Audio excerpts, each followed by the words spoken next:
रफ़ी साहब, किशोर कुमार साहब, जुबिन दा, इन्होंने इतना काम करके दिया है लता जी ने कि उन्हें आज भी लोग एक्सेप्ट नहीं कर पा रहे हैं कि वो हमारे बीच में नहीं है।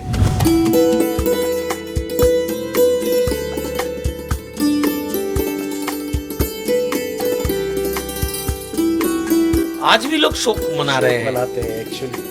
1950s का ये दौर था जब पंडित जी इस वाद्य में उन्होंने अल्ट्रेशन किए, चेंजेस किए, और जो हैमर से जिससे हम बजाते हैं वो थोड़ा वेट वाला लिया जिससे कि एक सुर पर बहुत देर तक हम उसे ट्रिमिलो कर सकें।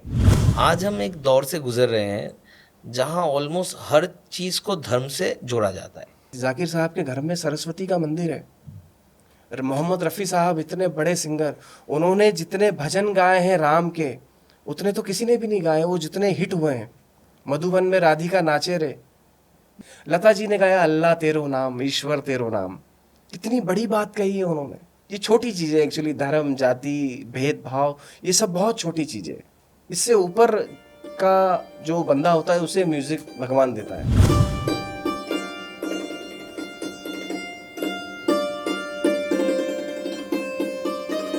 एक होता है ना एजुकेशनल, कोई मैथ्स पढ़ने जाता है, वो फीस भरता है 1000, 2000, 5000 रुपये महीना और सीख के आ जाता है। वो वाला रिलेशन संगीत में नहीं होता। 100% डिवोशन चाहिए स्टूडेंट का भी और गुरु का भी, तब जाके वो जो ज्ञान का आदान प्रदान होता है तभी हो पाता है।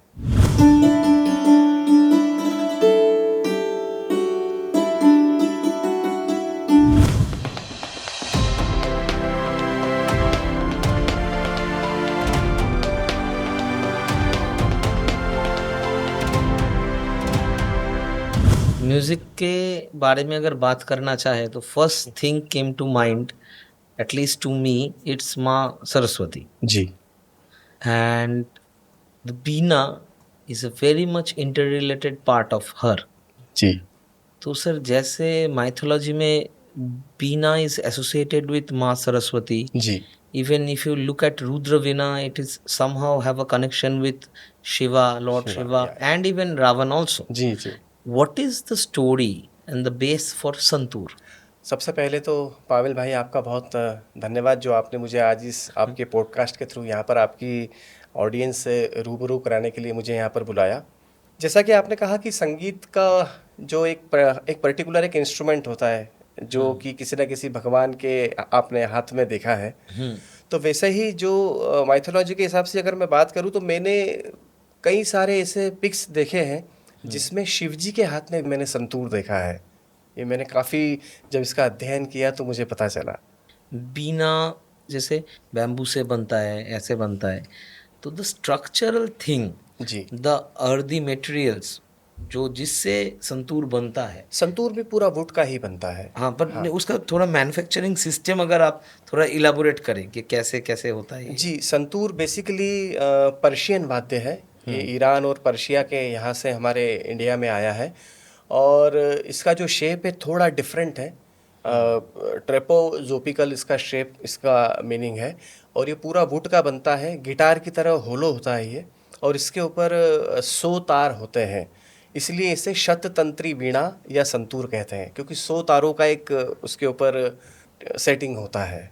पर मैंने एक जगह पे पढ़ा कि जैसे पर्शियन संतूर होता है, हमारे यहाँ पे कश्मीरी संतूर भी जी जी कहा जाता है। जी। तो हर संतूर में 100 तार नहीं होते हैं। जी जी। प्राइमरीली तो नाम ही आया है संतूर 100 तारों से। जी। तो कम तारों को क्या संतूरी कहते हैं? तो क्या चेंज? देखिए क्या होता है कि समय के हिसाब से और देश के हिसाब से, अलग अलग जगह के हिसाब से कुछ ना कुछ उसमें अल्ट्रेशन हुआ है। जैसे कि मैंने अभी आपको कहा कि पर्शियन वाद्य है संतूर, उसे संतूरी भी कहा जाता था पर्शिया में, और वो उसका साइज़ थोड़ा छोटा था, पर एक ब्रीच के ऊपर 4 तार होते थे उसमें, तो लगभग वो 100 के आसपास तार उसमें हुआ करते थे। पर जैसे जैसे समय बदला, आपने कहा कश्मीर की वादियों से, तो हमारे हिंदुस्तान में ये कश्मीर की वादियों से आया है, और पहले इसे सूफियाना मौसीकी में संगत के हिसाब से बजाया जाता था।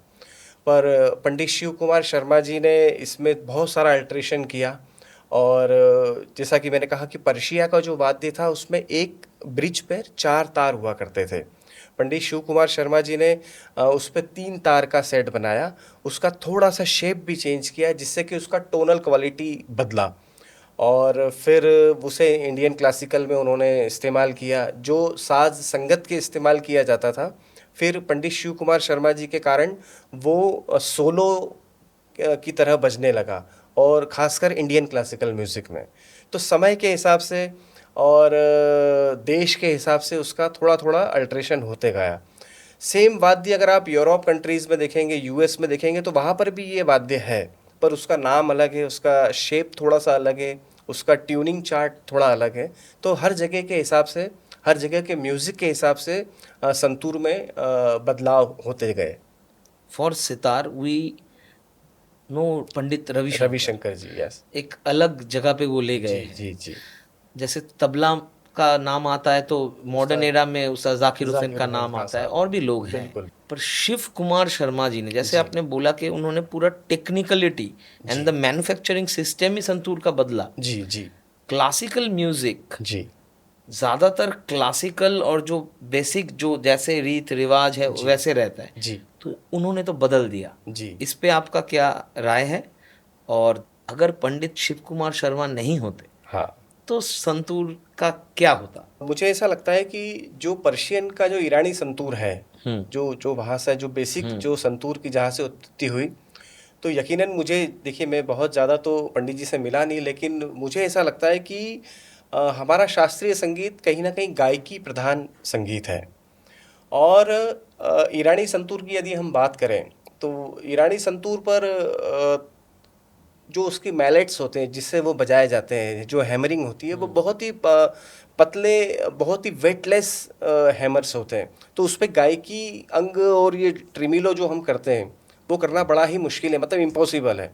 तो मुझे लगता है उस समय 1950s का ये दौर था जब पंडित जी ने इस वाद्य के थ्रू, जहाँ तक मुझे पता है, इस वाद्य में उन्होंने अल्ट्रेशन किए, चेंजेस किए, और जो हैमर्स है जिससे हम बजाते हैं वो थोड़ा वेट वाला लिया, जिससे कि एक सुर पर बहुत देर तक हम उसे ट्रिमिलो कर सकें और उस स्वर को बना सकें, क्योंकि हमारा संगीत जो है वो गायकी प्रधान संगीत है हमारे हिंदुस्तान का, शास्त्रीय संगीत स्पेशली। और टोनल वाइज अगर हम देखें तो आज एज ए स्टूडेंट अगर हम सुनते हैं तो ईरानी संतूर और जो पंडित जी ने जो चेंजेस किए उस संतूर में, हमारा संतूर का जो टोन है वो बहुत रिच है, और वो फुलफिल करता है हमारे शास्त्रीय संगीत की सभी चीज़ों को।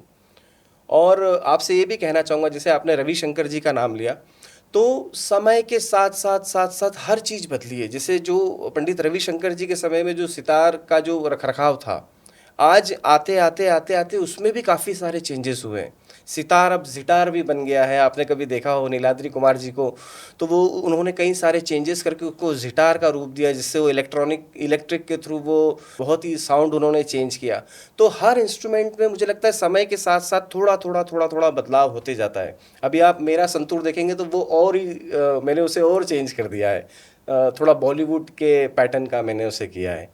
तो शिवजी ने भी उस समय जो किया, उनके ज्ञान के हिसाब से और अपने शास्त्रीय संगीत को ध्यान में रखते हुए, वो आवश्यक बदलाव उन्होंने किए थे उस समय। संतूर का रिलेशन सूफी म्यूजिक के साथ बहुत था, जी पर इंडिया में आके उसका जो इम्प्लीमेंटेशन है जी वो काफ़ी बदल गया। जी तो ये सूफी म्यूजिक से इंडियन क्लासिकल म्यूजिक में एक इंस्ट्रूमेंट का ट्रांजिशन जो जी था, जी। इसके बारे में कुछ बताइए। देखिए, सूफियाना म्यूज़िक वो म्यूज़िक होता है मेरे हिसाब से जो आमतौर पर ऊपर वाले के प्रार्थना में, ऊपर वाले की इबादत में जो म्यूज़िक किया जाता है, जिसे हम उसे डिवोशनल म्यूज़िक भी कह सकते हैं। तो संतूर का उपयोग पहले संगतकारी उसमें होता था, मीन्स एकम्पनीमेंट के लिए किया जाता था। जैसे अगर कोई ट्रूप बैठा है तो आप देखेंगे कि जो एकम्पनीमेंट जो होता है, कोई हारमोनियम बजाते हैं, कोई तबला बजाती, तो उसी तरह से संतूर को एज ए एकम्पनीमेंट इंस्ट्रूमेंट के तौर पर यूज़ किया जाता था। पंडित जी के कारण, पंडित जी के आवश्यक बदलावों के कारण उन्होंने उस इंस्ट्रूमेंट को शास्त्रीय संगीत में स्थान दिलाया। तो ये उनकी मेहनत के कारण हो पाया है। जैसे संतूर को एक कोरस इंस्ट्रूमेंट बोलिए या सपोर्टिंग इंस्ट्रूमेंट बोलिए, जी। वहाँ से एक सोलो का दर्जा मिला, जी, जी। बहुत बड़ी बात है। हाँ, बिल्कुल, वैसे बिल्कुल। वैसे बहुत सारे इंस्ट्रूमेंट है, जैसे मैं दो तारा का ही बात कह सकता हूँ, जी। हमारे वहाँ पे फोक, हुँ। ऐसे बहुत सारे इंस्ट्रूमेंट है जो बेसिकली फोक इंस्ट्रूमेंट भी है, पर वो संगत में ही बजते हैं, जी, उनको कभी वो दर्जा नहीं मिला। जी। आप एक लिस्ट बताइए या आपके कुछ पसंदीदा ऐसे इंस्ट्रूमेंट बताइए, आपको लगता है कि ये सोलो का दर्जा इनको भी मिलना चाहिए या इससे सोलो बजाना चाहिए। जो फ़ोक इंस्ट्रूमेंट होते हैं बेसिकली, जैसे आपने दो तारा का नाम लिया, वैसे ही हमारे एक रावण हत्ता करके एक इंस्ट्रूमेंट है जो वायलिन का सब्स्टिट्यूट है, रावण हत्ता हुआ। और दूसरा कई सारे विंड इंस्ट्रूमेंट है, जैसे हमारे क्लैरनेट हुए, जो आपने देखा होगा ब्लैक कलर का एक क्लैरनेट होता है। या शहनाई तो खैर पंडित बिस्मिल्लाह खां साहब ने उसे यकीनन, क्योंकि विद्वान पुरुष थे, तो उन्होंने उस इंस्ट्रूमेंट को आज कहाँ से कहाँ पहुँचा दिया है। या आपने कई परकशन इंस्ट्रूमेंट भी देखे होंगे राजस्थान और इसके आसपास, आपने देखा होगा कई लोग मंजीरे वगैरह बजाते हैं या टिपरी बजाते हैं, आपने कभी देखा होगा हाथ से। हाँ देखा, जयपुर में जाके खड़ताल देखा है। खड़ताल खड़ताल। हाँ तो ये इंस्ट्रूमेंट इस तरह के हैं कि जो अपना साइड इम्पैक्ट तो देते हैं, पर अभी तक ये मेन स्ट्रीम में नहीं आए। तो मुझे लगता है कि इन इंस्ट्रूमेंट्स को भी कहीं ना कहीं जगह मिलना चाहिए। तो सर, जैसे आपने अभी बॉलीवुड का जिक्र किया, आपके इंस्ट्रूमेंट में थोड़ा जी। बॉलीवुडिश जी। आपने इस्तेमाल किया है या जी। फिर जी। कुछ इजाद किया है उसके अंदर, ऐसा जी। कुछ। जी। तो सर, आप तो अनोखे एक इंसान है मेरे लिए, मतलब मैं आपके बारे में पढ़ रहा था, देख रहा था, तो मंगेश जगताप ये एक नाम कहीं पे भी फिट होता है। आप अंबानी के शादी में चले जाओ, आप बजा रहे हो। आप इंडियन आइडल में चले जाओ, आप बजा रहे हो। आप दूसरे किसी रियलिटी शो में चले जाओ, आप वहाँ पे बजा रहे हो। सिंगिंग सुपरस्टार में बजा रहे हो, यहाँ पे बजा रहे हो। आप पिक्चर में काम कर रहे हैं, क्लासिकल कहीं पे प्रोग्राम हो रहा है इंदौर में या बाहर कहीं पे भी दिल्ली में, वहाँ बजा रहे हैं। तो सर, ये हर जगह का तोड़ निकालना, ये कैसे, मतलब क्या फील होता है जब एक शादी में आप बजा रहे हो? मतलब कहना चाहता हूँ कि ये जो स्पेक्टर है अलग अलग, जी। क्या डिफरेंसेस है उसमें बजाने का? देखिए, मुझे ऐसा लगता है एज एन आर्टिस्ट कि एक कलाकार का जो काम होता है, जो धर्म होता है, कि किसी भी माध्यम से, चाहे वो बॉलीवुड म्यूज़िक हो, चाहे वो क्लासिकल म्यूज़िक हो, चाहे वो सेमी क्लासिकल म्यूज़िक हो, अपनी ऑडियंस को खुश करने का हमारा धर्म होता है। तो अलग अलग स्टेजेस पे जाके, चाहे वो अंबानी जी के यहाँ हो, चाहे वो नॉर्मल किसी गेट टुगेदर में हो, तो हम लोगों का काम सिर्फ यही होता है कि हम ज़्यादा से ज़्यादा लोगों को मनोरंजन दे सकें, एक हेल्दी मनोरंजन दे सकें, एक अच्छा संगीत उन्हें सुना सकें। और कहते हैं ना कि संगीत से सुकून मिलता है, तो उन्हें सुकून दे सके, बस यही हमारा एक मोटिव होता है। पर सर, कहीं ये महसूस नहीं होता है कि अगर एक आप कॉन्सर्ट में बजा रहे हो तो वो लोग म्यूजिक सुनने ही आ रहे हैं, जी। जी। पर आप कहीं शादी में बजा रहे हो जी। तो वो लोग किसी दूसरे काम में आ रहे हैं और म्यूजिक इट्स लेके ओके। जा रहे हैं। हाँ, म्यूजिक लेके जा रहे हैं। देखिए, ये एक अलग चैलेंज है। यदि अगर मेरा कॉन्सर्ट कहीं दिल्ली कलकत्ता में है, तो लोग मेरा नाम देख के, मेरे पोस्टर देख के मुझे ही सुनने आएंगे, है ना? हाँ। ओके, मैं चाहे जो भी करूँ वो मुझे सुन के जाएंगे। लेकिन आप किसी और काम से आ रहे हो और मुझे सुन रहे हैं, और दूसरा काम भूल के आप मुझे ही सुन रहे हैं, तो ये ज़्यादा चैलेंजिंग और ये ज़्यादा ब्लेसिंग मिलती है इस काम में। वाह। उन्हें कैसे अच्छा संगीत सुना सकूं, क्योंकि वो किसी डिफरेंट मूड से आए वहाँ पर, वो शादी में आए हैं, वो अंबानी जी के आए तो वो बच्चन साहब को भी देखने आएंगे, वो उनके बच्चों को आशीर्वाद देने आएंगे, लेकिन इस बीच में मैं भी मेरा रास्ता बना के कहीं ना कहीं मेरी छाप भी उनके दिल में छोड़ने की कोशिश करता हूँ। जब आप टेलीविज़न में बजाते हैं जी। तो अलग ऑडियंस होती है, जी। जब आप लाइव बजा रहे हैं तो अलग ऑडियंस है, शादी में अलग ऑडियंस है। जी। तो सर, आप ऑडियंस के हिसाब से प्लान करके बजाते हैं? बिल्कुल, बिल्कुल, बिल्कुल। क्या होता है कि अभी पाविल जी, मुझे इस लाइन में लगभग 20 से 25 साल में परफॉर्मिंग करते-करते हो गया है, और एक ऊपर वाले का आशीर्वाद है, गुरुओं का आशीर्वाद है, माता-पिता का आशीर्वाद है कि मैं या मेरे जैसे कई कलाकार ऑडियंस का चाल देख के हम समझ जाते हैं कि ये किस तरह का म्यूज़िक ये पसंद करेंगे। हम उनका फेस एक्सप्रेशन देख के हम समझ जाते हैं। और ये ब्लेसिंग्स रहती है, ऊपर वाले की, सभी की ब्लेसिंग्स रहती है। तो उस हिसाब से आप अपने आप को ढालते हैं। तुरंत ढाल लेते हैं। सर कभी ज़िंदगी में ऐसा गलत हुआ है कभी कि आपने पढ़ा है ये ऐसा ऑडियंस है, पर आपने उस हिसाब से परफॉर्म किया है, पर देखा है कि नहीं ये तो अलग ही ऑडियंस निकला, कई ऐसा? बार होता है, जैसे हम लोग इंटीरियर में कहीं जाते हैं, हाँ। बहुत छोटे छोटे गांवों में कई बार लोग प्यार से बुलाते हैं, पर अब बड़े शहरों की मेट्रो सिटीज़ की आप ऑडियंस का एक टेस्ट जनरली सभी को पता होता है, लेकिन जो एकदम इंटीरियर के जो लोग होते हैं उनको पकड़ पाना बड़ा मुश्किल होता है, क्योंकि वो क्या सुनते हैं, उन्होंने क्या सुन रखा है। क्योंकि देखिए, जब हम बॉलीवुड म्यूज़िक पेश करते हैं तो जनरली वो सॉन्ग्स ज़्यादा लोगों को पसंद आते हैं जो उन्होंने पहले कभी सुने हुए हो, वही उन्हें ज़्यादा अच्छे लगते हैं। तो वो पकड़ पाना थोड़ा सा मुश्किल होता है, क्योंकि वो बहुत इंटीरियर के लोग होते हैं, पर समाव कर लेते हैं हम लोग। सर आपने विशाल शेखर जी के साथ काम जी। किया है, अजय अतुल जी के साथ काम जी। किया है। बॉलीवुड संतूर को कितना क्रिएटिव फ्रीडम देती है? एक समय था, जब हम 90s की बात करें, 90s या 2000 के आसपास की बात करें, तो उस समय आपने भी देखा होगा, आपने भी सुना होगा कि 50-50 म्यूजिशियंस, 100-100 म्यूजिशियंस एक साथ बैठते थे। कई सारे इंस्ट्रूमेंट के साथ वो लोग लाइव रिकॉर्डिंग करते थे। एक एक दौर था ये। उस समय रिटन म्यूजिक चलता था कि जिस म्यूजिक डायरेक्टर ने, जिस म्यूजिक अरेंजर ने जो पार्ट लिख दिया है, वो उस इंस्ट्रूमेंटलिस्ट को बजाना होता है। आज के समय में सब कुछ एरा चेंज हो गया है, VSTs आ गई हैं, और आजकल कंप्यूटर जनरेटेड साउंड सभी इस्तेमाल करते हैं। लेकिन फिर भी आपने जिनके नाम लिए, सलीम सुलेमान जी, विशाल शेखर जी और कई सारे जो गुणी म्यूज़िक डायरेक्टर है, वो कई बार हमें बुलाते हैं और पूरा फ्रीडम देते हैं, क्योंकि वो जो भी गाना कंपोज करते हैं वो हम 2-4-5 बार सुनते हैं उसे अच्छे से। और अब चूँकि इन सभी से रिलेशन काफ़ी अच्छे हैं, हेल्दी है, तो वो हमें छूट देते हैं कि आप अपने हिसाब से कुछ संतूर के अंग से बनाइए। क्योंकि अगर उनका यही कहना रहता है कि अगर हमें करना है तो हम VSTs के थ्रू कर सकते हैं, है ना। लेकिन एक इंस्ट्रूमेंटलिस्ट के अंदर उस इंस्ट्रूमेंट को लेके क्या एक फील है, उसकी पूरी छूट आज के समय में हमें मिलती है। कौन सा ऐसा कुछ गाने का एक्सपीरियंस बोलिए जहाँ पे उन्होंने आपको कुछ लीड दिया होगा या बोला होगा, पर आपने अलग अपना एक अलग ही एक्सप्रेशन किया होगा जो उनको पसंद भी आया होगा? बिल्कुल, बहुत। कई सारे गाने हैं। हाल ही में एक मूवी आई थी जिसमें वो बिछड़ने का मुझको शौक है बड़ा, आपने कभी गाना सुना हो? हाँ, कला। हाँ, कला मूवी का जो गाना हाँ। था, तो उसमें अमित त्रिवेदी जी का म्यूजिक था। उसमें एक छोटा सा एक बहुत साइलेंट सॉन्ग है, यदि आप उस गाने को सुनेंगे तो नाव के अंदर वो गाना फिल्माया है, और बहुत ही साइलेंट ओल्ड एरा के ज़माने का वो गाना था। बहुत ही छोटे छोटे स्ट्रोक्स के माध्यम से उसको, उस साइलेंट को बरकरार रखना, क्योंकि संतूर जनरली जब बजता है तो थोड़ा सा हैप्पी मूड क्रिएट करता है, बट उस गाने में ऐसा कुछ भी नहीं था, एकदम साइलेंट सॉन्ग। तो किस तरह से हम उसमें संतूर बजा सकते हैं, तो वो आप देखेंगे। बड़ा वो इंट्रो बहुत अच्छा है उसका, हम ही ने डिज़ाइन किया था उसे।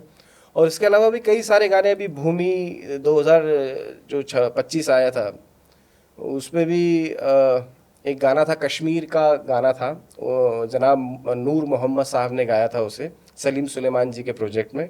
उसमें भी बड़ा ही खूबसूरत संतूर का उपयोग उन्होंने मुझसे करवाया था।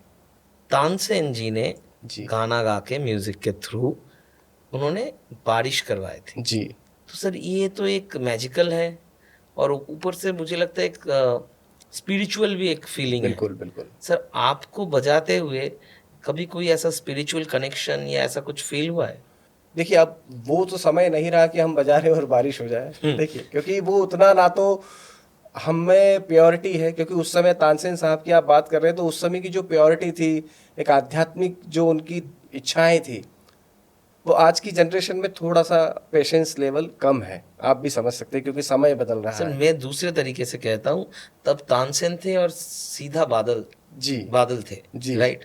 अभी बीच में बिल्डिंग्स है, टावर है, हाँ, एरोप्लेन कहीं जा रहा होगा, हेलीकॉप्टर में जाके सुर लग के रिटर्न आ गया होगा, बिल्कुल तो बिल्कुल। मोबाइल के टावर ने कहीं म्यूजिक खींच लिया होगा। तो हाँ, लेकिन आपकी बात का जवाब ये देना चाहूँगा हाँ। कि आज आज भी जब हम कभी रियाज सेशन में हम बैठते हैं, तो इस तरह की कनेक्टिविटी हमारी हो जाती है कि हमें समय का ध्यान नहीं रह पाता कि हम कितनी देर से हम बैठे हैं, हमको 2 घंटा हो गया या 3 घंटे हो गए। तो वो अपने आप में जो खोना होता है, वो ही एक स्पिरिचुअलिटी का कनेक्शन हम कह सकते हैं कि हम जब रियाज करने बैठते हैं तो कई बार पता नहीं चलता, समय का ध्यान नहीं रहता, कोई इंपॉर्टेंट काम रहता वो हम भूल जाते हैं कि यार ये काम करना था, वो भूल गए क्योंकि हम संगीत में गुम हो चुके होते हैं। कई बार ऐसा होता है। तो सर आपका ऐसा कुछ है कि आप रियाज करने से पहले पूजा करते हैं, ऐसा कुछ है? रियाज ही पूजा है साहब हमारी तो। हाँ। हाँ मतलब एक ये बड़ा अच्छा सवाल है कि क्या नहाना जरूरी है संगीत में के स्वरों से? नहाइए सर। जब मन करे तब रियाज कीजिए। मैं तो ये हमारे स्टूडेंट्स को ये भी कहता हूँ कि जब आपका मन करे तब रियाज कीजिए। ऐसा जरूरी नहीं कि सुबह 5 बजे उठ के करना है या दोपहर में ही करना है या रात को सोने के पहले। जब मन करे तब बजाइए इंस्ट्रूमेंट, बस बजाइए। आज हम एक दौर से गुजर रहे हैं जहां ऑलमोस्ट हर चीज को धर्म से जोड़ा जाता है। ऑलमोस्ट रंग हरा इनका हो गया, पीला इसका हो गया, गेरुआ इसका हो गया। जी जी। तो ऐसे सिर्फ रंग नहीं, सब्जियां भी। अगर आपने कभी देखा होगा, जावेद जाफरी जी ने एक कमाल का एक कविता पढ़ी थी, एक शेर था उनका कि ये तरबूज मुसलमान का हो गया, ये हिंदू का हो गया, आम हिंदू के हो गए। ऐसे बहुत सारे ऐसे थे उनके। आपने अभी बोला आप एक ईरानी इंस्ट्रूमेंट से पूजा कर लेते हैं। क्या बात है जी। तो म्यूजिक में ये धर्म का आना जाना, या हर चीज में ये धर्म का आना जाना जरूरी है? ये सब चीजों के ऊपर है म्यूजिक। धर्म, जाति, लैंग्वेज, किसी कंट्री का बंदा, इन सबसे ऊपर जब आप हो जाते हो तब म्यूजिक निकलता है। आप देखेंगे हमारे हिंदुस्तान में, हम हमारे हिंदुस्तान की बात करते हैं, इतने बड़े बड़े कलाकार हुए हैं। और जाकिर, अभी आप थोड़ी देर पहले आपने जाकिर साहब की बात की थी। जाकिर साहब के घर में सरस्वती का मंदिर है। मोहम्मद रफ़ी साहब इतने बड़े सिंगर, उन्होंने जितने भजन गाए हैं राम के उतने तो किसी ने भी नहीं गाए। वो जितने हिट हुए हैं, मधुबन में राधिका नाचे रे, ये सब कलाकार मुझे लगता है कि जो जिन्हें संगीत मिलता है ना, वो ये छोटी चीज़ें एक्चुअली, धर्म, जाति, भेदभाव, ये सब बहुत छोटी चीज़ें। इससे ऊपर का जो बंदा होता है उसे म्यूजिक भगवान देता है, मुझे ऐसा लगता है। लता जी ने गाया अल्लाह तेरो नाम, ईश्वर तेरो नाम, कितनी बड़ी बात कही है उन्होंने। सोच सकते हैं आप। हाँ जरूर। लता मंगेशकर भारत रत्न कह रही है कि अल्लाह तेरो नाम, ईश्वर तेरो नाम। तो मुझे लगता है कि ये सब बहुत ऊपर की बातें हैं।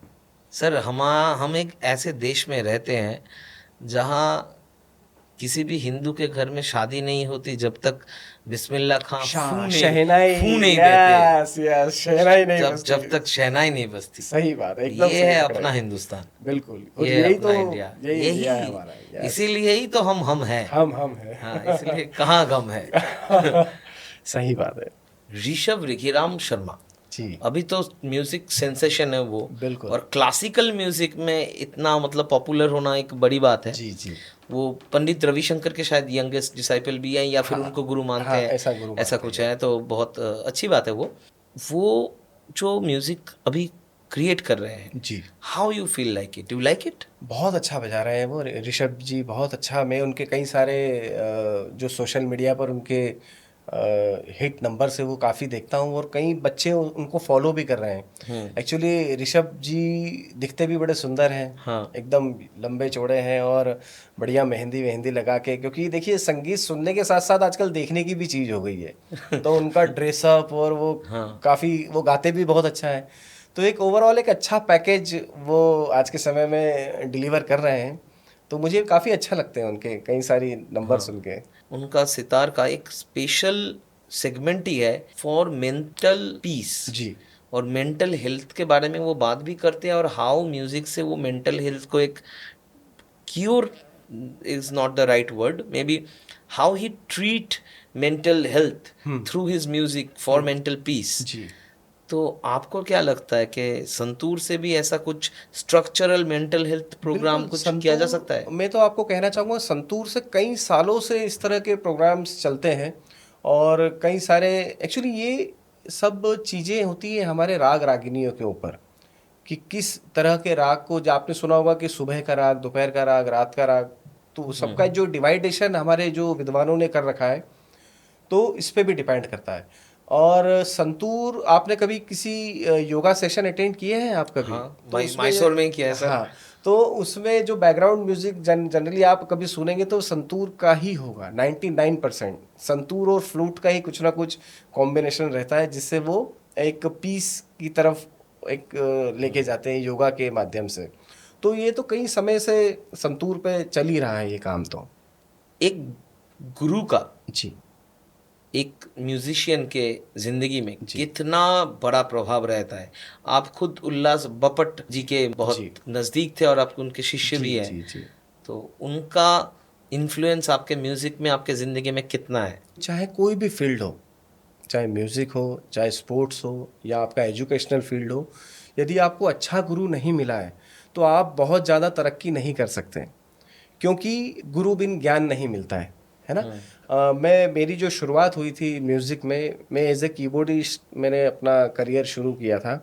बाद में कुछ 8-10 सालों के बाद जब मुझे इलेक्ट्रॉनिक इंस्ट्रूमेंट में मज़ा नहीं आया, तो फिर मैं वही मेंटल पीस की तरफ गया कि नहीं यार, म्यूज़िक तो कुछ अलग है। ये कीबोर्ड वगैरह जो मैं बजा रहा हूँ उसमें मुझे पूरा पीस नहीं मिल रहा है, या जो मैं चाहता हूँ वो हो नहीं रहा है। तो फिर मेरी मुलाकात मेरे गुरुजी स्वर्गीय पंडित उल्लास बापट जी से हुई। उनसे मैंने रिक्वेस्ट किया कि वो मुझे एज ए शिष्य अपनाए।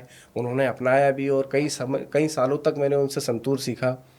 और आज जो भी कुछ मैं हूँ या जो भी कुछ रहूँगा, वो सिर्फ और सिर्फ मेरे गुरुजी के कारण ही है। और उनके जाने के बाद, क्योंकि अब वो इस दुनिया में नहीं है, पिछले 6 सालों पहले उनका देहांत हुआ है, तो उसके बाद मैं अपने आप को जितना अकेला समझता हूँ, मुझे नहीं लगता कि इतना अकेला कोई और दूसरा म्यूजिशियन अपने आप को समझता होगा। क्योंकि आपके जीवन में जब आपके गुरु चले जाते हैं तो आप बहुत अकेले हो जाते हैं। जो भी आप कर रहे हैं वो आप किससे शेयर करेंगे? एक दोस्तों से, माँ बाप से एक अलग एक रिश्ता होता है आपका, लेकिन आपके गुरुजी से आपका कनेक्शन एक अलग होता है। तो आप कैसे, जो आप में कमियां हैं, आप कैसे उसको दूर करने के लिए अपने कन्वर्सेशन किससे करेंगे आप, यदि आपके पास अच्छे गुरु नहीं है तो एक गुरु का होना जीवन में, एक अच्छे गुरु का जीवन में होना बहुत ज़रूरी है। किसी को अभी तक मतलब शिष्य का दर्जा मिला है आपसे किसी को? जी जी, मेरे कुछ बच्चे हैं, मेरी मेरी बिटिया भी मुझसे सीखती है। मेरे कुछ खास बच्चे हैं जो सीख भी रहे हैं और बजा भी रहे हैं, अच्छा बजा रहे हैं। तो आपका रिश्ता आपके छात्रों के साथ कैसा है?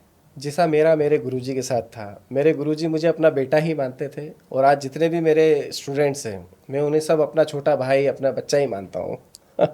ये एक होता है ना एजुकेशनल, कोई मैथ्स पढ़ने जाता है, वो फीस भरता है 1,000, 2,000, 5,000 रुपये महीना, और सीख के आ जाता है। वो वाला रिलेशन संगीत में नहीं होता। 100% डिवोशन चाहिए स्टूडेंट का भी और गुरु का भी, तब जाके वो जो ज्ञान का आदान प्रदान होता है तभी हो पाता है। आप फिल्में देखते हैं? बिल्कुल। ये एक बंदा मराठी में फिल्म बनाता है, जी। मैं इससे जलता हूँ।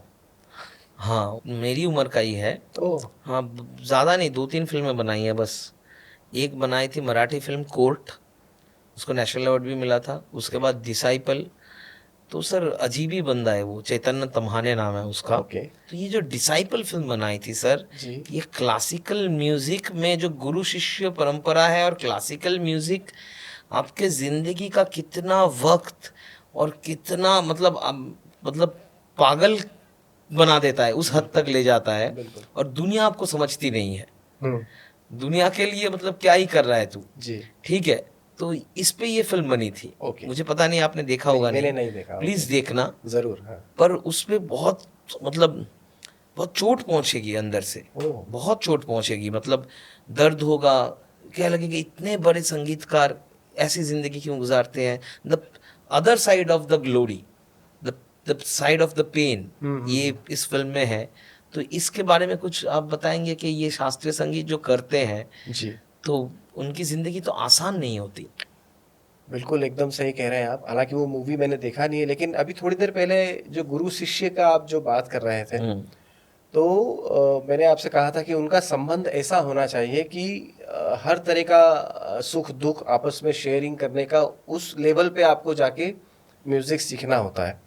जो भी आर्ट फॉर्म है, मुझे लगता है पागल होना पड़ता है उसके लिए। जब तक आप पागल नहीं होगे तब तक आपको कोई भी आर्ट फॉर्म नहीं आएगा अच्छे से।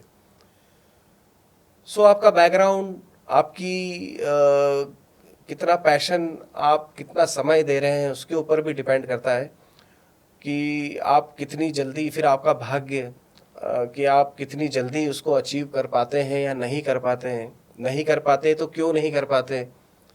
और संगीत तो इतना बड़ा समुद्र है सर कि इसकी गहराई तक जाना नामुमकिन है, पहली बात तो।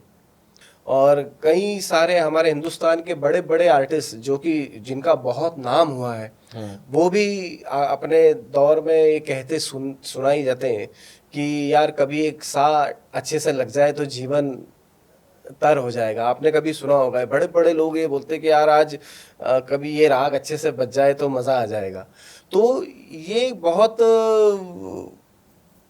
जन्मों जन्मों का एक प्रैक्टिस है ये, कि तब जाके आपको वो चीज़ हासिल होगी या नहीं होगी।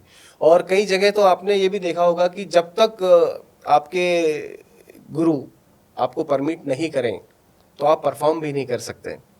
तो अपार्ट इसके अलावा अगर हम देखें तो कई स्टूडेंट्स बहुत छोटी जगह से होते हैं, उनके पास आमदनी का स्रोत नहीं होता, पर उन्हें परफॉर्म भी करना है क्योंकि पूरा जीवन संगीत को दे दिया है आपने, तो जब परफॉर्म करेंगे तभी तो कुछ आमदनी होगी। तो ये सारी चीज़ें बहुत कंट्रोवर्शियल भी है एक्चुअली। देखिए, मैं तो ऐसा गुरु हूँ कि मेरे बच्चों को बोलता हूँ कि बजाओ और खूब बजाओ, क्योंकि जब तक आप बजाओगे नहीं तब तक आपको लोग पहचानेंगे नहीं। और आज का दौर तो इतना फास्ट हो गया है कि आपको दिखना बहुत ज़रूरी है, मुझे ऐसा लगता है। मेरी 12 साल की बिटिया है जो कि संतूर मुझसे सीखती है, पर मैं कभी उससे रोकता नहीं हूँ कि ठीक है कम बजाएगी, थोड़ा गलत भी बजाएगी चलेगा, लेकिन अनुभव होगा तो नेक्स्ट टाइम के लिए प्रिपेयर होगी। तो सर ये जो संगीत को जिंदगी दे देना है जी, ऊपर से तो सर एआई जिंदगी ले भी ले रहा है। जी, मतलब सर अभी मैंने सैयारा का टाइटल ट्रैक जी, मैंने तो किशोर कुमार की आवाज में पहले सुना। बिल्कुल आयुष्मान ने किया था, वो मेरा मित्र है आयुष्मान शर्मा, हाँ वो उसी ने वो प्रोड्यूस किया था। देखिए अब आप कितनी कमाल की बात है, किशोर दा की आवाज सैयारा के गाने मैंने में। पहली दफा वही सुना और मैं बिल्कुल। हैरान हो गया। रफी जी के आवाज में मैनू विदा करो मैनू सुना, विदा करो सुना। उन्होंने रफी जी ने मुखरा स्टार्ट किया और जगजीत सिंह ने खत्म किया। जी, और इंस्ट्रूमेंट्स का तो सर आप बात ही मत करो। बिल्कुल बिल्कुल। मैंने ही अभी एक सॉफ्टवेयर में रिसेंटली धामसा मादोल जो होता है मैंने ही बजाया है। आजकल तो बजाने की भी जरूरत नहीं, आप सिर्फ बोल दो उसे, आप सिर्फ उसे कह दो, आपके 4 लाइन आप आपके कुछ भी लिख दो, आप कुछ भी वर्ड्स आप बना लो कि प्यार, इश्क, रात, मोहब्बत, इसके ऊपर गाना बना दो, गाना बन जाएगा पूरा आपका। इससे खतरा है, इससे क्या है, ये व्हाट इज द सिनेरियो। थोड़ी देर पहले हमने एक बात की थी कि 2000 के आसपास 50-50, 100 म्यूजिशियन बैठ के एक गाना बनाते थे। हाँ अभी जो दौर चल रहा है, आज से 5 साल पहले की अगर मैं बात करूं, तो म्यूजिक प्रोड्यूसर सिंगल होता है और वो सब वीएसटीज के थ्रू अपने घरों में मेहनत करके गाना बनाते हैं। अभी जो चल रहा है। हाँ लेकिन रिसेंटली अभी जो ये एप्स आई है एआई की, उसमें तो वो समय भी नहीं देना है कि हम स्टूडियो में बैठे हैं या किसी म्यूजिशियन को बुलाएं, उससे उसका थॉट लेके उससे बजवाएं। नहीं, अब तो आप सीधे लिरिक्स डालो और गाना बनेगा। और एक गाने के 3-3, 4-4 वर्जन वो बना बना के दे रहा है। तो क्या होगा आगे चल के, बड़ा मुश्किल है ये, कुछ कहा नहीं जा सकता। लेकिन फिर भी देखिए, इन सब चीज़ें आती रहेंगी जाती रहेंगी, लेकिन आर्ट फॉर्म कभी ख़त्म नहीं होगी, आर्टिस्ट कभी ख़त्म नहीं होंगे। जितने लाइव म्यूजिशियंस थे जी, और जिनका इंटरेस्ट था वो घटा है बिकॉज ऑफ वीएसटी। बिल्कुल। और क्योंकि VST is easy and cheap जी, for the Easy market, available, easy available and cheap for the market who are investing in films or projects, right? बिल्कुल तो इसलिए सबने एक्सेप्ट कर लिया क्योंकि जो पैसा दे रहा है उसको तो मतलब अच्छा ही लग रहा है। बिल्कुल। क्योंकि मैंने बहुत सारे म्यूजिक डायरेक्टर से बात किया है, मैं तो खुद फिल्म से ही हूँ इसलिए मैं बता सकता हूँ। सिर्फ बंगाल में नहीं, मैंने पंडित विक्रम घोष के साथ बात किया है, मैंने काम किया है उनके साथ और भी बहुत सारे लोगों के साथ। कोई भी वीएसटी प्रेफर नहीं करता, सबको लाइव म्यूजिशियन ही बिल्कुल they want, but they can't because producer या स्टूडियोज को पता है कि इतने में तो हो जाता है, समथिंग लाइक दैट। तो अगर यही रवैया रहा एआई को लेके तो कहीं ना कहीं काम पे असर तो पड़ेगा, कहीं ना कहीं काम पे असर तो पड़ेगा। और अपकमिंग जो स्टूडेंट्स हैं या जो इस लाइन में आना चाहते हैं उसको उनको एआई किस लेवल से काम कर रहा है या क्या थॉट से एआई का डिज़ाइन हो रहा है, उस मुझे लगता है उस पर अब सीखना पड़ेगा, वो चीज़ भी सीखनी पड़ेगी कि अगर कोई वायलिन का पार्ट या फ्लूट का पार्ट अपने आप एआई बना के जनरेट कर रहा है तो वो और कितने अच्छे से करें, तो उस एजुकेशन में मुझे लगता है घुसना पड़ेगा। तो सर, तो इंस्ट्रूमेंट से मशीन में ज़्यादा म्यूज़िक तब इवॉल्व किया जाएगा? जी, अभी भी तो हो ही रहा है ना। हाँ, हो तो रहा है। हो तो रहा है। पैदा तो हम होते ही हैं, जी बट म्यूज़िक में अलग से पैदा होना पड़ता है। बिल्कुल। मतलब कोई म्यूजिशियन म्यूजिक को किस अप्रोच से देखे या किस तरीके से देखे ताकि वो खुद को नए तरीके से मतलब खोज पाए। देखिए पाबिल जी, सबसे पहले तो मैं कहना चाहूँगा कि जो म्यूज़िक होता है ये गॉड गिफ्टेड होता है। हमारे आसपास इतने बच्चे हैं, इतने लोग हैं, लेकिन हर कोई आर्टिस्ट नहीं होता है। हर कोई आर्टिस्ट होता है, वो अपनी अपनी फील्ड में, कोई पढ़ाई में अच्छा है, कोई किसी चीज़ में अच्छा है, कोई गेमिंग में अच्छा है। तो म्यूज़िक की अगर हम बात करें, आर्टिस्ट की बात करें, तो आर्टिस्ट गॉड के ब्लेसिंग से बनता है। जिसको गॉड की ब्लेसिंग से वही कलाकार बनता है। मैं मेरी बात करता हूँ कि जब मैंने संगीत सीखना शुरू किया या मैं जब संगीत के करियर को मैंने आगे बढ़ इस लाइन में मैं आगे बढ़ा, तो मुझे लगता है कि स्टूडेंट का काम सिर्फ ये होना चाहिए कि वो सिर्फ संगीत सीखे और उसे अपनी आंखों से देखे, उसको विजुलाइज करे कि मैं कहाँ जा सकता हूँ। थोड़ा आगे बढ़ने के बाद आपको आपका वे क्लियर दिखने लगता है कि मुझे ये करना है, मुझे कंपोज़र बनना है, मुझे सिंगर बनना है, या मैं परफॉर्मर अच्छा बन सकता हूँ, या मैं गुरु अच्छा बन सकता हूँ, मैं दूसरों को सिखा अच्छा सकता हूँ, या मैं कंपोज अच्छा कर सकता हूँ। अभी मैं एक संतूर वादक हूँ लेकिन मैं बहुत अच्छा कंपोज़र नहीं हूँ। एक बहुत अच्छा कंपोज़र है, वो बहुत अच्छा गायक हो ज़रूरी नहीं है। आप देखेंगे कितने सारे म्यूज़िक डायरेक्टर हैं, वो दूसरे सिंगर से गवाते हैं। क्यों? वो खुद नहीं गा सकते क्या? लेकिन वो कंपोज़र बहुत अच्छे हैं। कोई बहुत अच्छा सिंगर है, वो ज़रूरी नहीं कि वो बहुत अच्छा कंपोज़र हो। तो ये कई सारी ब्रांचेस हैं म्यूज़िक की, मुझे ऐसा लगता है। तो जब आप म्यूज़िक सीखना शुरू करते हैं तो कुछ समय बाद आपको अपना रास्ता दिखने लगता है। यदि हम सिंगर की बात करें तो कोई सिंगर अगर सीख रहा है, गाना सीख रहा है, गाना सीख रहा है, तो कुछ समय बाद उसे अपने आप रियलाइज़ होने लगता है, चाहे वो किसी भी गुरु से सीख रहा हो, कि मुझे शास्त्रीय संगीत में इंटरेस्ट है, या मैं गज़ल गा सकता हूँ, या मैं ठुमरी गा सकता हूँ, या मैं बॉलीवुड के गाने अच्छे कॉपी कर सकता हूँ, या मैं खुद का गाना बना करके उससे ज़्यादा अच्छा गा सकता हूँ। तो कुछ समय बाद आपको रियलाइज़ होने लगता है। या हम इसे दूसरी भाषा में, अगर हम सिंपल भाषा में बात करें, तो यदि कोई बच्चा क्रिकेट खेलने जा रहा है तो उसे मालूम पड़ जाता है थोड़े दिनों बाद कि यार मैं फास्टर अच्छा हूँ या स्पिनर अच्छा हूँ, स्पिनर में ऑफ स्पिन अच्छी करता हूँ या लेग स्पिन अच्छी करता हूँ, या मैं इसके साथ थोड़ा बैटिंग भी कर सकता हूँ, या मैं फील्डिंग अच्छी कर सकता हूँ। तो वो फर्स्ट डे तो आपको पता नहीं चलेगा, लेकिन जैसा आप टाइम स्पेंड करेंगे इस लाइन में या किसी भी लाइन में, तो आपको अपना वे दिखने लगता है। अरिजीत सिंह जी, प्लेबैक के मतलब सरताज के सरताज के जगह पे है। बिल्कुल बिल्कुल। और बोल दिया कि अभी नहीं करना है, जो है वो खत्म करता हूँ, बहुत काम है, लोग करें। अभी हम देख रहे हैं अनुष्का शंकर के साथ वो परफॉर्म कर रहे हैं और वो क्लासिकल म्यूजिक की तरफ बिल्कुल बिल्कुल डुबकी लगाने का कोशिश कर रहे हैं और क्लासिकल म्यूजिक में काम करना चाहते हैं, मेन स्ट्रीम बॉलीवुड प्लेबैक छोड़ के। बिल्कुल। कैसा महसूस हो रहा है बीइंग अ क्लासिकल म्यूजिशियन? देखिए म्यूजिक के एक अलग अलग ब्रांचेस हैं, है ना, और आज का जो दौर चल रहा है वो इंडिविजुअल म्यूजिक का अब दौर शुरू होने वाला है। अभी आप थोड़े दिन बाद देखेंगे कि कई सारे म्यूजिक डायरेक्टर्स, में नाम नहीं लूंगा यहाँ पे, लेकिन उन्होंने बॉलीवुड का काम करना बंद कर दिया है। आपको याद होगा जब हम छोटे थे 90s 2000 के आसपास, आई नो शिव हरी, हाँ, हरिप्रसाद चौरसिया और शिव कुमार शर्मा म्यूजिक डायरेक्टर थे, लेकिन उन्होंने बॉलीवुड को बहुत ज्यादा तवज्जो दी नहीं, क्योंकि वो उनका इंडिपेंडेंट म्यूजिक जो वो बनाते थे, खुद का म्यूजिक जो वो करते थे, उसी वो ही काफी रिच उन्हें लगता था। मैं ये बात कह रहा था कि आपको एक समय याद होगा कि एक कोई मूवी है मैंने प्यार किया, उसमें एक म्यूजिक डायरेक्टर राम लक्ष्मण, पूरे गाने जो भी 10-12 गाने एक ही म्यूजिक डायरेक्टर के हुआ करते थे। पहले का दौर यही हुआ करता था। आज की आप फिल्में उठा के देख लेंगे, एक मूवी में अगर 5 गाने हैं, वो पांचों गाने अलग अलग म्यूजिक डायरेक्टर के हैं। एक गाने को गाने के लिए कम से कम 5 से 7 सिंगर्स उसको गाते हैं, देन आखिरी में किसका लॉटरी खुलेगा ये किसी को पता नहीं रहता है ना।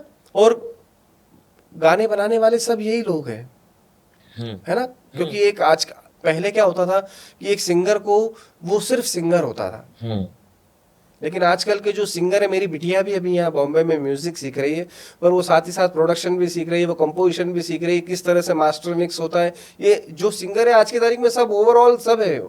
तो उनका मुझे लगता है कि थॉट ये रहता है आज के समय में कि क्यों मैं अपना समय बॉलीवुड के लिए खराब करूं, उस समय में मैं अपने गाने बना के क्यों ना मैं इंडिविजुअल म्यूजिक को बढ़ावा दूं। और देखिए कितने सारे सिंगर्स हैं आज जो इंडिविजुअल म्यूजिक के थ्रू बॉलीवुड से ज्यादा उनका नाम है। आप देखेंगे सचेत परंपरा हुए या तुम्हारे सनम पुरी हुए, ये सब लोग अपने अपने गाने बना बना के हिट हो रहे हैं। तो अरिजीत सिंह जी भी अब मुझे लगता है कि वो बॉलीवुड से बाहर आकर के खुद का म्यूजिक, अभी आपने बताया अनुष्का जी के साथ उन्होंने सितार के साथ उन्होंने जुगलबंदी किया, तो ये देखिए कितना उनके मन में कितना सुकून मिला होगा इसको लेके, कितना रिच म्यूजिक वो अब लोगों को सुनाने जाएंगे। एप्स्टेन फाइल्स के बारे में तो आपको पता ही है। जी। तो ये जो एप्स्टेन है ये करता क्या था, बच्ची बच्ची लड़कियों को उठा ले जाता था या वहां पे रखता था, किसी को किसी के मर्जी से किसी के खिलाफ ऐसे ही, और बड़े बड़े लोग आते थे, क्या हैवानियत होती थी हम सबको पता है जी। और हम जानते हैं सोसाइटी में ऐसा होता है। हम छोटे रेंज पे पता है, ये तो मतलब अलग ही रेंज पे बड़े लोगों के लिए एक आइलैंड हो जाता है। जैसे सिंपल बात है, Michael Jackson is the only one जिनके बारे में अभी बोला जा रहा है कि उन्होंने 100 बच्चों को वहां से बचाया है। और उनके ऊपर जो एलिगेशन आया था बच्चों के साथ, जी, क्योंकि वो वहां से एप्स्टेन, वहां से जो आइलैंड है बच्चों को निकाल के ले जाते थे। फिर बाद में आया है उस फाइल्स में कि एप्स्टेन ये सब बात कर रहे हैं कि माइकल जैक्सन एक स्पाई की तरह काम कर रहा है, मतलब अपना धुरंधर माइकल जैक्सन जो वहां से बच्चों को लेके बाहर भेज रहा है, बाहर निकालते थे। और सिर्फ इस वजह से उनके ऊपर वो काली पोक दिया गया, एलिगेशन आया कि बच्चों को ले जा रहा है, ये ले जा रहा है, जो आखिर में सारा झूठा साबित हुआ। तो एक musician, so what is my question about the soul of a musician, Is it necessary to be a good human being to be a good musician? बिल्कुल, क्योंकि जब तक आपका मन साफ नहीं होगा, पवित्र नहीं होगा, तब तक वो, देखिए सरस्वती जी का वास होता है म्यूजिक में, तो आपका मन तो साफ होना ही चाहिए, तब जाके वो सरस्वती आपके पास आएगी। और मैंने कहा गॉड गिफ्टेड है, तो भगवान हर किसी को ये गिफ्ट देता नहीं है। कहीं ना कहीं पवित्रता आपके मन में, आपके जहन में, आपके विचारों में होना बहुत ज़रूरी है, अदरवाइज फिर वो बहुत ज़्यादा लंबे समय तक चल नहीं पाएगा। तो सर जिंदगी हो तो ऐसी हो, बिल्कुल, जैसे बहुत काम, और सर मौत हो तो जुबिंदा की तरह हो। सर वो हमारे बहुत नज़दीक थे, हमने उनके साथ भी इंटरव्यू किया था और मैंने सामने से देखा है जी। ही इज अ लेजेंड, और जब कोई चला जाता है तब उसकी औकात पता चलती है एक्चुअली, तब एक्चुअल उसकी। सर अभी हमने माइकल जैक्सन के बारे में बात किया, तो उनके गुजरने के बाद जो भीड़ हुई थी, तो बहुत बड़ी भीड़ हुई थी। सर जुबिन गर्ग उसको भी सरप्राइज कर गए, उसको भी मतलब पीछे छोड़ दिया उन्होंने। इतने लोग हुए और आज भी लोग शोक मना रहे हैं, मनाते हैं एक्चुअली। और आज से अभी कुछ साल बाद पता चलेगा कि इस साल कितने और जुबिन पैदा हुए घर घर में, आसाम में जहाँ जहाँ बच्चे पैदा हो रहे हैं, या पूरे नॉर्थ ईस्ट में, या फिर मुंबई में भी जुबिन नाम आ रहा है। बिल्कुल बिल्कुल सही बात है, प्योर सोल। हाँ, क्या लगता है उनके इस चले जाने के बारे में, आप अगर कुछ कहें, हाउ यू फील? आप में इंसानियत होना बहुत ज़रूरी है। आप क्या डिलीवर कर रहे हैं, क्या सोचते हैं म्यूज़िक के अलावा, किस तरह का व्यवहार आप रखते हैं समाज में, ये बहुत ज़रूरी है। ये बहुत मेंटेन करता है आपकी कला को लेकर के। ये तो अब एक सच्चाई है कि आज जो आया है वो तो जाएगा, लेकिन आप किसी भी बंदे को किस तरह से उसके कामों से याद करते हैं, ये जो काम चल रहा है, जो काम करता है एक म्यूजिशियन या कोई भी बंदा, वो कितना इम्पोर्टेंट है उसके जीवन में, ताकि लोग उसे बाद में याद रखें। तो जुबिंदा और ये इन लोगों ने इस तरह के, मोहम्मद रफ़ी साहब, किशोर कुमार साहब, जुबिंदा, इन्होंने इतना काम करके दिया है, लता जी ने, कि उन्हें आज भी लोग एक्सेप्ट नहीं कर पा रहे हैं कि वो हमारे बीच में नहीं है।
वाह वाह, really really really nice, really nice. Thank you.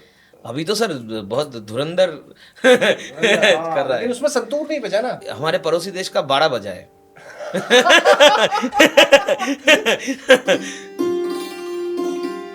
यहाँ पे ऑडियंस है जो कैमरे के पीछे काम कर रहे हैं, हाँ ये भी ऑडियंस ही है। बिल्कुल। तो इनके टेस्ट का हमारे टेस्ट का कुछ बजा दीजिए, और जरूर। कैसे आप ऑडियंस को खींचते हैं अभी हम लाइव इसको देखेंगे। देखिए अभी तो एकदम एकदम पूरे- जर्नलिस्ट जैसा मैं सवाल कर रहा हूँ। पूरे अभी अभी होशो हवास उड़ जाएंगे हमारे।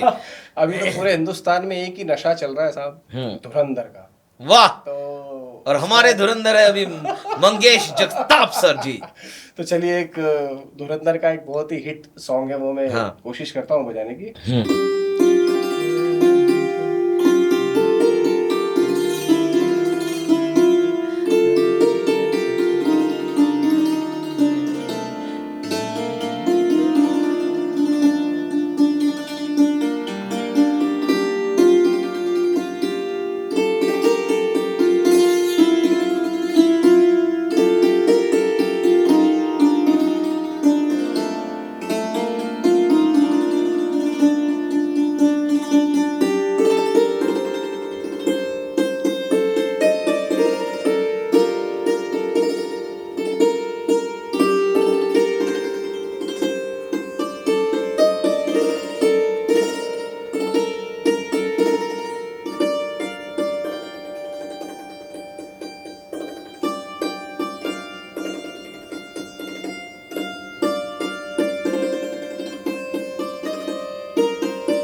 वाह, वेरी नाइस सर। सर कला में बिछड़ने का तो शौक आपको बड़ा है, हमें तो आपसे जुड़ने का शौक है, तो आप तार जोड़ दीजिए हमारे साथ। बिल्कुल बिल्कुल। तो बेसिकली वो गाना जो स्टार्टिंग इंट्रो म्यूजिक था, फ्लूट और संतूर का एक म्यूजिक था छोटा सा। तो अभी फ्लूट का भी मैं ही बजाता हूँ, संतूर का भी मैं ही बजाता हूँ। वाह। क्योंकि दोनों एक के साथ एक लगे हुए थे। सो कुछ इस तरह का था वो।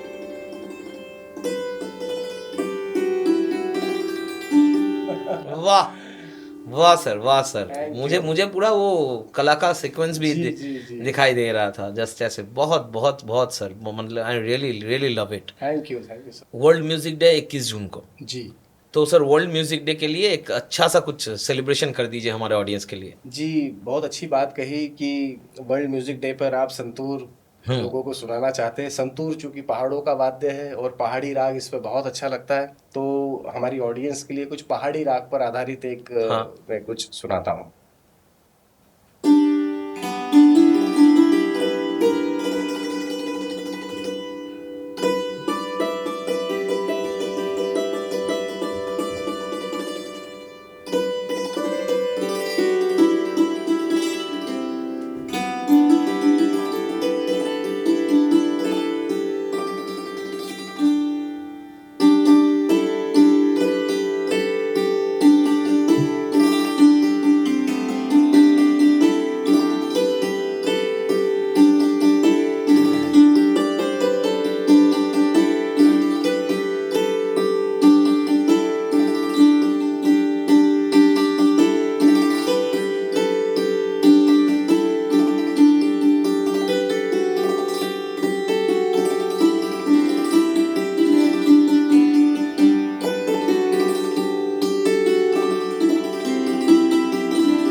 तक तो बात करते करते थोड़ा एक आपके बारे में थोड़ा बहुत जान चुका हूँ। जी जी।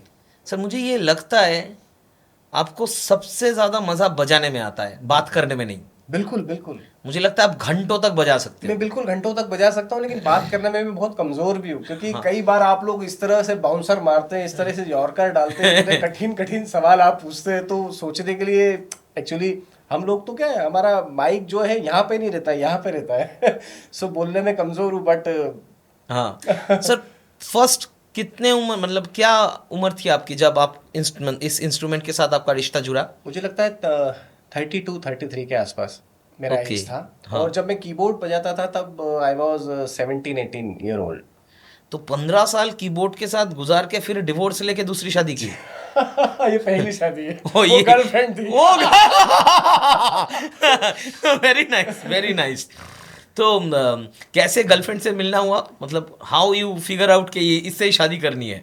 आप, मुझे लगता है कि घर नहीं जाने दोगे आज। अरे नहीं नहीं नहीं, क्योंकि मजाक घर पे कर जो रहा असली वाली है वो देखिए, मैंने आपको कहा था कि जब मैं सिंथेसाइजर कीबोर्ड बजाता था तो एक सुकून, एक शांति मिलती नहीं थी, हूँ। क्योंकि प्लग किया, ऑन हो गया, शुरू किया बजाना, डिफरेंट डिफरेंट उसमें साउंड से। मैं ये नहीं कहता हूँ कि वो अच्छा नहीं है, पर कहीं ना कहीं वो मेरी रूह से कनेक्ट नहीं हो पाया। सो मन को शांति नहीं मिलती थी। लेकिन जब मैं संतूर की तरफ अट्रैक्ट हुआ तो बस मुझे शांति यही मिली, तो फिर मैंने तब ये जाके सीखना शुरू किया। कोई आपका पसंदीदा कुछ बजाय? आपने तो सिर्फ हमारे पसंद के बजाय, आपका कुछ? वैसे तो सभी बॉलीवुड म्यूजिक सभी पसंद है, लेकिन एक ऐसा गाना जिससे संतूर का साउंड जन जन तक पहुंचा, घर घर के अंदर संतूर का आवाज जिस गाने से पहुंचा है, वो गीत मैं आपको सुनाता हूँ। फिल्म रजिया सुल्तान, ए दिले नादान। इस गाने से लोगों को पता चला कि यार साउंड कुछ अलग है, ये अलग एक साउंड आया है दिमाग में, तो मैं आपको सुनाता हूँ।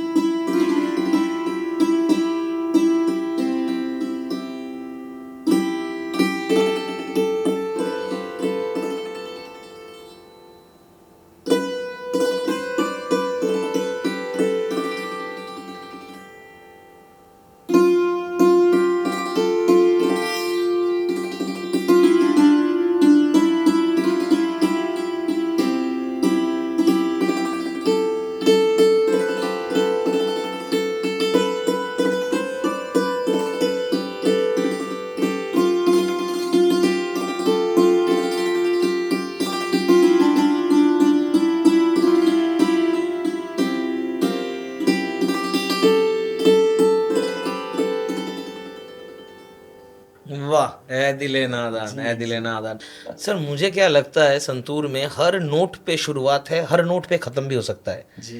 क्या है ना, बहुत सारे इंस्ट्रूमेंट या वोकल में एक जगह आपको लेके जाना पड़ता है, एक जर्नी होता है। जी। ये एक नोट में ही इसकी जर्नी वाइब्रेशनली स्टार्ट, और वहां से उसका तैरना, उसका चलना, और वहां खत्म भी हो जाना, ये अजीबो गरीब एक। मुझे लगता है कि संतूर एकमात्र ऐसा इंस्ट्रूमेंट है कि यदि मैं सिर्फ यूं करूंगा, हाँ, हो गया। और आप आंख बंद करके बैठे तो आपको लगेगा कि आप किसी वादियों के आसपास आप बैठे हुए हैं। तो ये इतना जादू है इस इंस्ट्रूमेंट में। आज हमारे साथ पॉप में थे मंगेश जगताप सर, और मतलब एक म्यूजिकल जर्नी हुआ हमारा, and I am really really happy to have you sir. Thank you. मतलब पॉप में आपका रियली स्वागत है, और मतलब संतूर बजाने के लिए शत शत, ये तार वाले एक इंस्ट्रूमेंट बजाने के लिए शत शत कोटि प्रणाम। थैंक यू आपको so much, thank you sir, so much. आपको कैसा लगा? मुझे बहुत अच्छा लगा, और आप एक अलग स्टेट से आते हैं और इंस्ट्रूमेंट को आप इतना बढ़ावा दे रहे हैं, और आपकी कन्वर्सेशन के माध्यम से आप जो भी बातें आपके मन में हैं, और जो एक आर्टिस्ट के मन में जो बातें होती है वो आप अपनी ऑडियंस तक पहुंचा रहे हैं। ये बहुत सत कार्य कर रहे हैं आप, और मैं आपको और आपकी पूरी टीम को बहुत सारा साधुवाद और बहुत सारा प्यार देना चाहूँगा। Thank you so much sir. अभी अभी एक मुश्किल काम दे दूं? जी। यही जो आपने कहा, जी। कहना तो हमारा काम है जी। आपका काम कहना नहीं है। यही एक्सप्रेशन जो आप आज का ये एपिसोड बात करते हुए जो फील हुआ सर, उसको एक्सप्रेस कीजिए बजा के। आपका कुछ गाना बजाऊं मैं, साउथ, वो कलकत्ता का? हाँ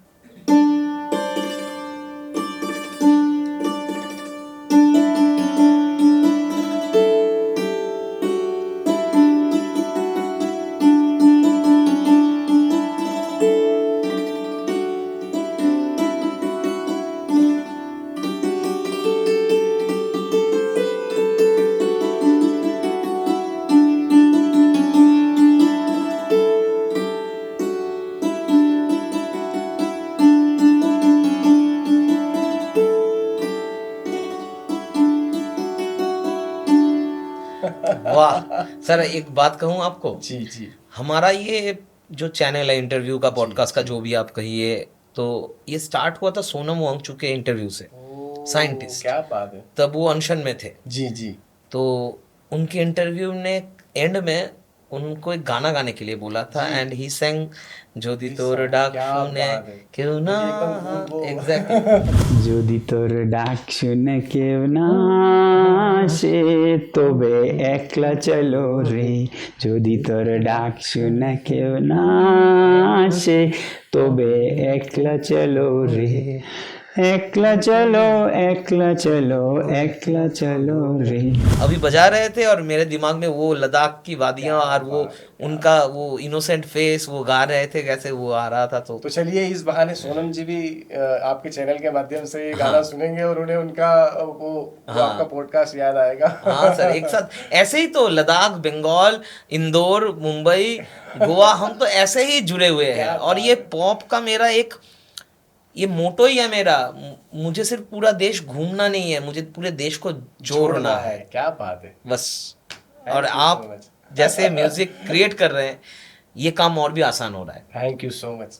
आज का एपिसोड अभी हम खत्म करने वाले हैं, तो और बहुत देर से हम खत्म करने की कोशिश में जारी हैं, पर म्यूजिक ऐसा ही है कि खत्म हो नहीं रहा है। हो नहीं पा रहा है। पर एक अंदर की बात आपको मैं बताता हूँ। आज एक कंट्रोवर्शियल क्वेश्चन था हमारा, वंदे मातरम का कंट्रोवर्सी लेके, जनगण मन का कंट्रोवर्सी लेके, और काफ़ी अच्छे तरीके से वो बॉल उन्होंने छोड़ दिया, और हमने भी उनको, क्योंकि वो तो ओपोनेंट है नहीं, इसलिए हमने डिस्टर्ब भी नहीं किया। तो कंट्रोवर्सी हटा के मैं एक सजेशन दे रहा हूँ, वंदे मातरम कहना हमारा हक है, मैं तो हमेशा वंदे मातरम ही कहता हूँ, और मेरे लिए नेशन अबव ऑल है, जो एपीजे अब्दुल कलाम सर ने हमें सिखाया था। जी जी। तो जो कह सकते हैं कहें, और अगर आपके माहौल की वजह से आपको डर लग रहा है या आप कह नहीं पा रहे हैं, तो बजा दीजिए। आप मुंह से नहीं बोल पाते तो जज्बात से कह दीजिए। तो आज का प्रोग्राम हम वंदे मातरम करके खत्म करते हैं। Yes yes yes.